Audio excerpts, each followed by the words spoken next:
Date আজি হৈ গ'ল 2 এপ্ৰিল, সময় 6:48 হ'ল। মাৰ্কেট আমি যদি নেচাৰেল গেছ 1 ডে কেণ্ডেলৰ ইণ্টাৰনেশ্যনেল মাৰ্কেটত চাওঁ, ছাপোৰ্ট লেভেলত মাৰ্কেট আছে 1 ডেত যদি আমি চাওঁ। যদি আমি 4 আৱাৰত গৈ চাওঁ, দেখিছে আপছাইডত যাবলৈ চেষ্টা কৰি আছে মাৰ্কেট বৰ্তমান। ফাৰ্ষ্ট টাইম ওপৰলৈ গ'ল, এইটো ৰিটেচমেণ্ট এৰিয়া, ইয়াৰ পৰা গৈ আপছাইড যাব পাৰে।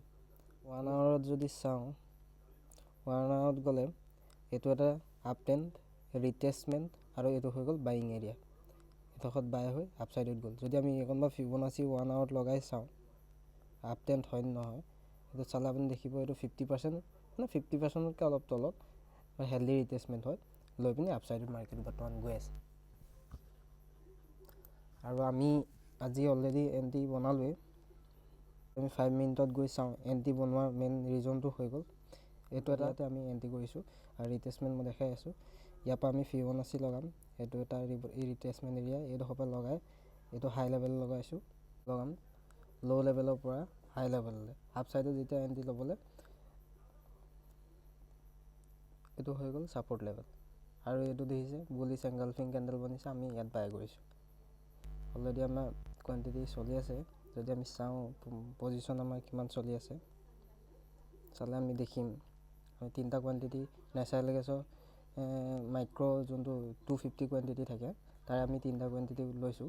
ৰিক্স ৰিৱৰ্ড মেনেজ কৰি কাম কৰি আছোঁ আমি। ছটা সৰু সৰুকৈ আমি ৰিক্স লৈছোঁ, ইমান ডাঙৰ ৰিক্স লোৱা নাই। লাহে লাহে আমি ৰিক্স ল'ম। আৰু এইটো লেভেল এইডাল মেলি বুলিছ এংগালফিং কেণ্ডেল, আমি এইটো লেভেলতে এণ্ট্ৰি কৰিলোঁ, আগতীয়াকৈ এণ্ট্ৰি কৰিছোঁ। আমি আগতে গম পালোঁ এইডোখৰ বুলিছ এংগালফিং বনিব পাৰে। ঠিক আছে, যদি আমি পজিশ্যন চাওঁ, আমাৰ 2300 টকা অলৰেডি প্ৰফিট চলি আছে। ঠিক আছে, পজিশ্যনটো আমি ক'ত কাটিম, কি কৰিম, আমি দেখাই আছোঁ অলপ টাইমৰ পৰা। ট্ৰেডটো অলৰেডি কাটি দিলোঁ। আমাৰ ট্ৰেড প্ৰফিট হৈ গ'ল আমাৰ 1475 টকা।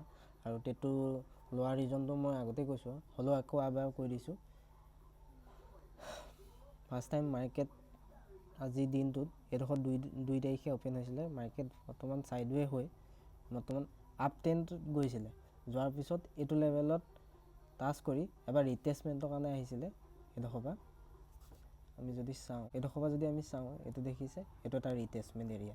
ৰিটেচমেণ্ট এৰিয়া বুলি আমি কিয় এইডোখৰত বাই কৰিছোঁ সেইটো যদি চাবলৈ হয়, আমি ফিবনাচি ৰিটেচমেণ্ট লগাব লাগিব ইয়াৰ পৰা। আৰু ইয়াৰ পৰা হাইলৈকে যোনডোখৰত মানে ৰেড কেণ্ডেল বনিছে, তাৰ পৰা যদি আমি চাওঁ, এইটো হৈ গ'ল 50% এৰিয়া।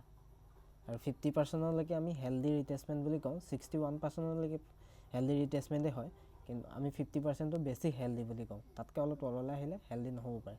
আৰু এইডোখৰত আমি অকল হেল্ডি বুলিয়ে এণ্ট্ৰি কৰিছোঁ সেইটো নহয়, এইডোখৰত কেণ্ডেল চাব, এইডাল হেমাৰ কেণ্ডেল আৰু এংগলফিং দুইডাল মিলি আমি এইডোখৰত এণ্ট্ৰি বনাইছিলোঁ।